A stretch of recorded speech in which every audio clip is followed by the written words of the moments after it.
25, baba na. Pakabit natin, lista ng konti para hindi siya malaglag. Mas importante yun, mayabang ka, di ba?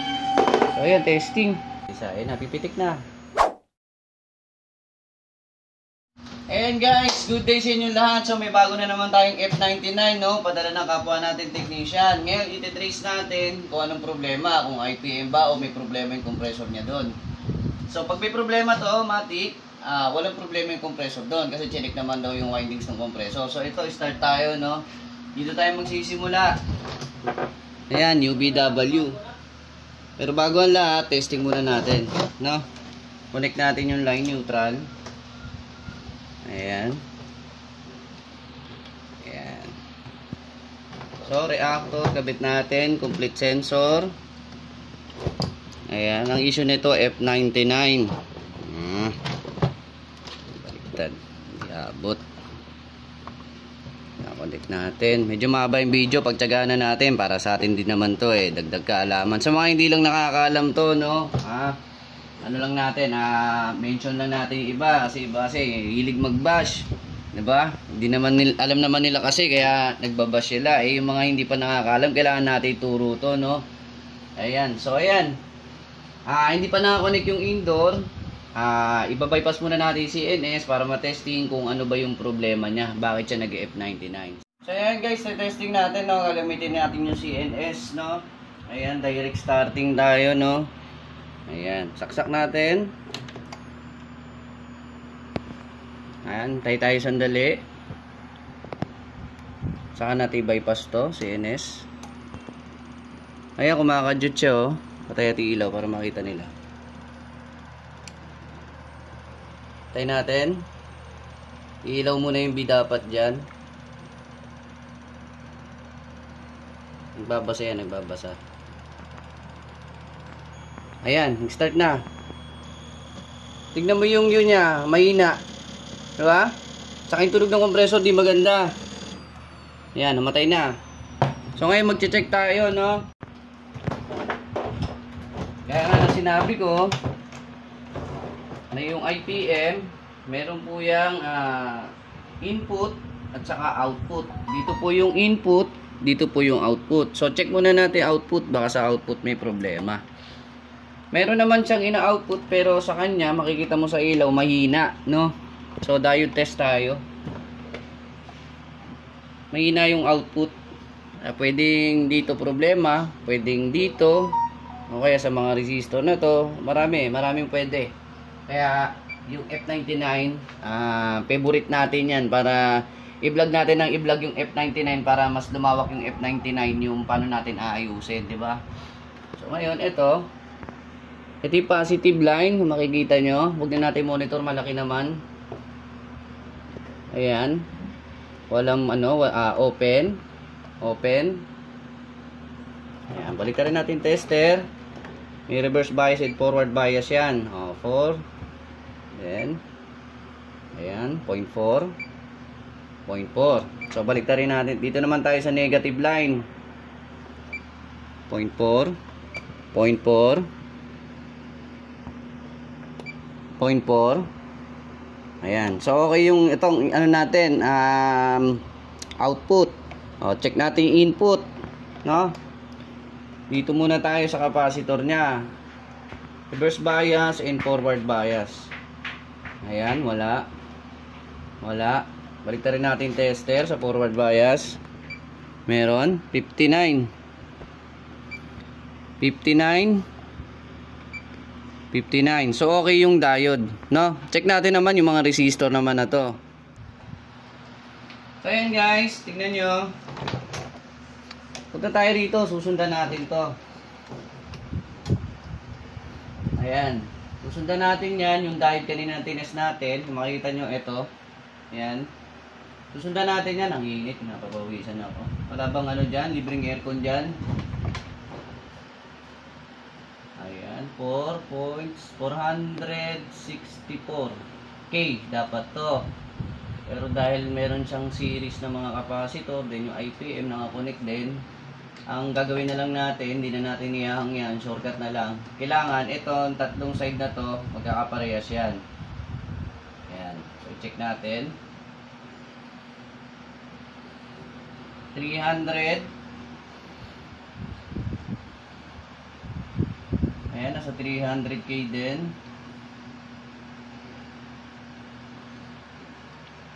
200. Balik rin natin.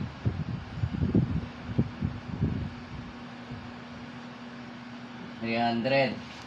No? So, tingin ko okay lahat to eh. Ang kailangan natin i-check dito yung U lang eh. Kasi yung U lang naman ang kinakapostable tayo eh. So, saan ba yung input ng U? Okay naman yung output ng U. Sa input ng U tayo magpo-focus na lang para shortcut na tayo. Kasi dapat ganun talaga eh. Kaya lang, syempre, pinapakita ko sa inyo. Halimbawa, B yung nawala. Dito tayo kukuha sa B. Diba?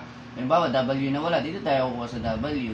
Kasi yun yung nawawala eh. Dito tayo sa yun na lang para shortcut na tayo. Para hindi na humaba kasi iba kasi naboboring, hindi pinapanood, di ba? Hindi naman natin, hindi natin alam na mas importante yun. Mas mahaba, mas maganda, mas mapapaliwanag natin na maayos, di ba? So ngayon, ito, check natin. So kanina, chinek na natin to. Ito na lang isa. Check natin resistance nito. Ayan. 107 plus 2. 10K. 10.7. Ayan, pasok siya, 10.7. So, okay yan, no? So, yung sa capacitance naman, sa capacitor tayo mag-check. Kasi may mga capacitor yan sa input, no? So, check natin capacitor ng U. Kung mapapansin nyo, tignan mo yung U. U. 0.3 lang, no? Ba't ganun? Yung sa kabila, 35. Diyan siya naglalaro. 34, 35, 38. Dito sa kabila, ito rin natin. May diode kasi. 45. Yan, pasok. 45, naglalaro. Yan. Kita nyo. Yung isa, tignan nyo. Malikta rin natin. May diode eh. Ayan, mabasa yung resistor. Tignan nyo, 0.3 lang. Check natin capacitor, electrolytic, check natin. So, kalasin natin. Yes.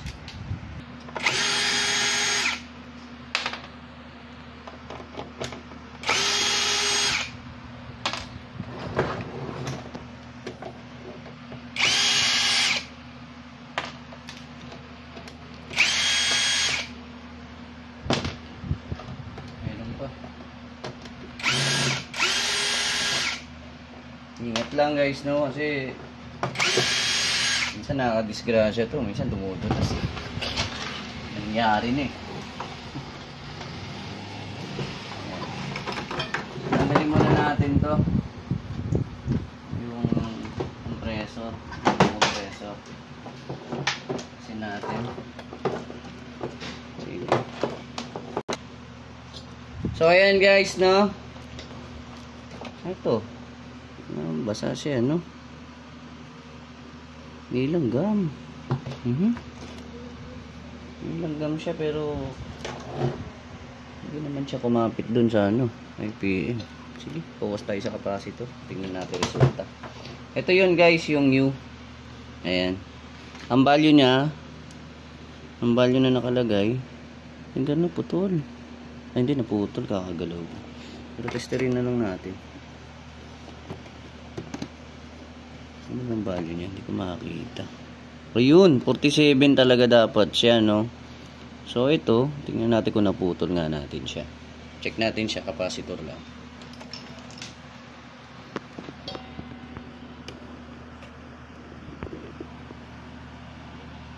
$26 na lang, oh.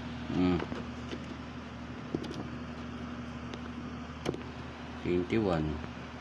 Oh. Kaya umiilaw siya konti, no? Dapat yan 47. Ay, 45. 45 ba? 47. Diba yun? Nalilito. 47. Kahit nga 45 pwede na eh. Pasok na yun eh. Makapalo ng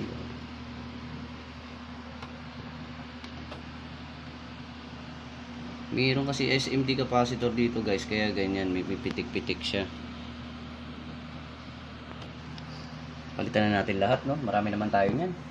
No? Para mas madali. At na. May kalawang na rin eh. Ayun, no? May kalawang na, oh. Naku. Ilang taon na kaya to? So, yan guys. Ito yung capacitor. Ayan, tignan natin kung saan banda, kung meron tayo ng available. Ang gagamba, yung gagamba, no? Ang lumabas talaan dyan. Check natin, saan dito 25. Ito ba yan? 15. Ayan, 25, 47 UF. So, isa. Dalawa. Tatlo. Ayan. So, bago natin kabit, check muna natin value. Diba? Kasi baka mamaya magtaka tayo, ba't di gumagana? Yung pala, sira rin pala yung kinabit. Mahirap yun. Diba? Check natin. Yung mahaba, yun yung positive. Sino niya sa bago, ganyan. Mahaba, yun yung positive, negative. May polarity, 51, malakas. Ayos.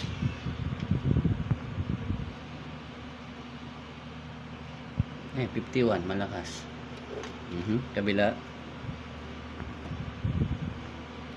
Ayan, 51, malakas ha. Tapos ito capacitor na dati. Check na rin natin.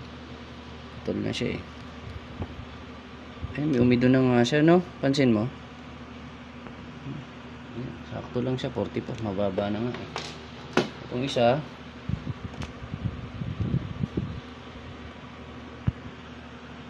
$25, baba na. 47, 25. Di yata maganda yun, di ba? Ayan guys, ito. Ayan guys, kailangan natin talaga mag-share guys, no? Huwag natin soloin guys, kasi may mga alam din yung mga ibang technician na katulad natin na may alam sila na hindi natin alam, no? Kaya kailangan lay down lang tayo sa mga customer. Dapat low-key tayo guys, hindi tayo mayabang. Kasi walang kwenta kasi guys yung galing mo kung mayabang ka, di ba? Share natin, di ba? Sige. Ayan, tanggalin natin to. Nakakasa na. Ready for fight na. Ayun, ito yung diode. Saan na yan? Ito.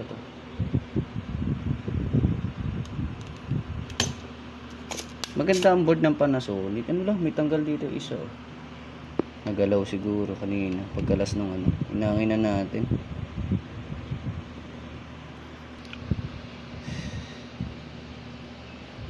May siya eh. May aligaga. Ito. Tanggal yung ulo. Isa natin. Yan. Gusto ko malinis. Sensya na guys, isang oras sa paghihinang. Ayan, okay na. Mapit na. Ready for fight. Sama na natin to. Baka mahina na rin kapit. Initin lang natin. Nakapit naman ulit yung pag nainit eh. Ayan. So okay na. Init na. Ngayon, ito balik tayo dito. Initin natin to. Saka natin hipakin. Ayan. Kapit na kapit. Ayan. Guys, kung gusto natin mag-electronics guys, aralin natin yung electronics about sa mga pyesa. Kasi yung pyesa na yan, hindi natin alam kung anong trabaho niyan sa board, hindi natin maayos yan, no? Kailangan alam natin mga trabaho niyan. Tulad niyan, ito yung output, ito yung input. Kung hindi natin alam yung saan tayo magsisimula, kung okay dito, tapos andito pala problema. Di ba po? Gagawin natin, bibili tayo ng pyesa, gagastos tayo, tapos di gagana. Wala namang problema mag-abono para lang matuto eh. Ang problema, dapat nasa tama yung procedure natin, no? Kailangan pa rin natin pag-aralan, guys. Di ba? Parang ganito sa amplifier, iba sa amplifier, iba sa aircon. Kumbaga dapat alam natin principle ng aircon. Halimbawa, anong trabaho ng fan? Anong trabaho ng pan ng outdoor, pan ng indoor, di ba? Dapat alam natin 'yon. Kasi doon natin makikita kung bakit nasisira ibang piyesa ng unit. Halimbawa, mahina yung fan mo, nagpo-protect yun. Bakit nagpo-protect? Kasi hindi makapag-condensate na maayos yung compressor. Kaya nagpo-protect. Kasi sisirain niya yung IPM pag mahina yung fan. Bakit? Nahirapan si compressor. Pag nahirapan si compressor, sino ba nagdadrive kay compressor? Di ba si IPM? So, apektado si IPM. Ang alam lang ni IPM, mag-protect lang. Magpo-protect lang siya na magpo-protect hanggang sa Hindi niya na kaya. Parang sa non-inverter, di ba, may overload. Magtaka kayo pag sira ang overload. Ba't nga ba nasisira ang overload? Kasi nagtitripping yung compressor. Ganun po yun, no? So, kailangan natin malaman yung mga ganung basic. No, kung gusto mong mag-electronics ng aircon, mag-HVAC ka muna para alam niyo yung principle ng air conditioning, hindi yung electronics ka kakaririn mo kaagad tong aircon. Dapat alam natin yun kung paano gumagana yun. Yan. So ayan guys, no, wala siyang sign ng negative positive sa likod may nakita ako yung madalas kasi yan meron nanapulong ko sa banda. Ito meron.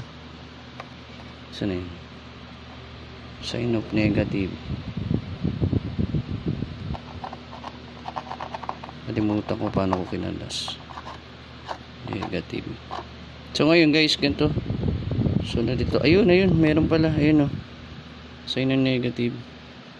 O naputol lang yung sulat. Putol lang. Testerin na lang natin, no? Sige. Testing natin dito para malaman natin negative positive. Mayroon kasi magkabaliktad yan guys yung UVW pag ngayon gamitin natin yung tester kung saan yung negative positive. Kung natin pagdidikitin to, dumi naman ang board na to. Ayan, post negative hindi nakabigit ko. Labo may plastic pa yan. Ngayon natin to, gamitin natin yung tester. Ay, nakasit na pala yung tester. Check natin, tusok. Okay. Safety first tayo guys, no? Lagi natin check bago natin yan. Testerin natin. Ayan, pag may nakasign na negative, ibig sabihin baligtad yun pag tester mo. Baligtarin mo lang, pawalain mo lang yung negative. Ayan, so 1.8 BDC. Ibig sabihin, ito yung positive probe ko. Ibig sabihin ng positive ito. Yan, positive. Yung positive sa kanan. Ayan, positive sa kanan. Yung isa. Ayan. So, ito yung positive yung nasa kanan. So, kabit natin. Positive sa kanan. Positive si kapitbahay. Sa kanan. So, ito yung mahabang paa. Kabit natin dito. Ayan. Tapos yung isa sa kanan, mahaba. Pusok. Kabila. Positive sa kanan. Ayan. May power pa yung board. Tumutunog pa. Ayan. So, kakabit natin. Lista ng konti para hindi siya malaglag. Ayan. Lagyan natin, linisin natin yung teeth. Patay na natin ito. Sigurado na si master na gagana, no? Dalawa lang naman yan, gagana, upuputok. Ay, huwag ganun, diba? Sira natin ito. Para na tayo naglalaro diba? Ayan, safety first. May tuturo ko sa inyo guys sa mga nagpa-practice. Gagawin ko kayo ng turuan ko kayo paano yung baba may shorted na pyesa sa 5 volts. Gusto mong hanapin kung saan banda, di ba? Gagamit kayo ng short killer guys. Yung nagre-repair ako ng cellphone at saka ng TV, gumagamit ako ng guys short killer, no? Halimbawa shorted sa 5 volts, supplyan mo ng 5 volts na mataas na ampere, susunugin niya yung shorted. Pag nasunog niya yung shorted, yun ang palitan niya. Ganun lang po kadali. Importante may short killer din. Ito, sa akin, pwede pang short killer yan. Ayun, yun nasa gilid ito. Pwede pang short killer yan. So, ayan, testing. Connect natin yung line neutral.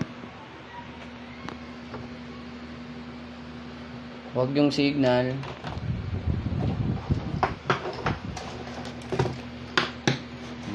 Alaman na.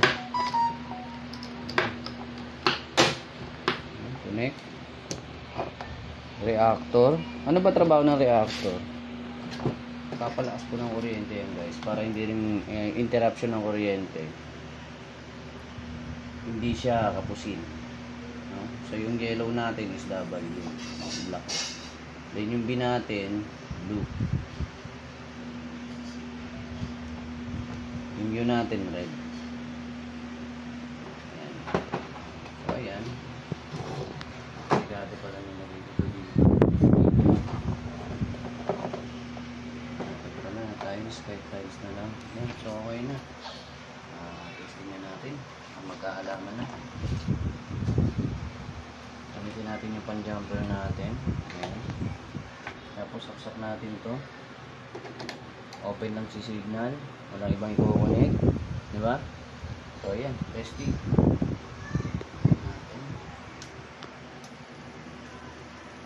Tingnan natin kung magkukompleto na siya. Nagbabasa siya isa-isa. Papansin mo yung ilaw. Ayun o, balik-balik siya. Binabasa niya yung compressor. Try natin. Nililiting niya isa-isa. Eh, napipitik na. Oh, di ba? Kita nyo? Lakas na ng ilaw, oh. Kita ba difference? Oh.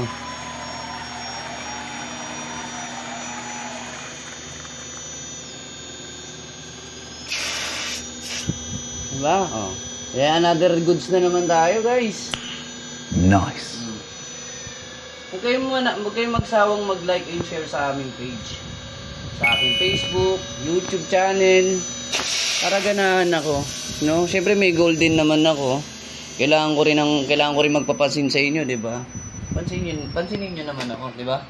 So okay na, share lang tayo, no? Huwag natin pagdamot 'yan. Dumi na ng kamay ko. Linisan na lang natin. Sige. Okay, thank you.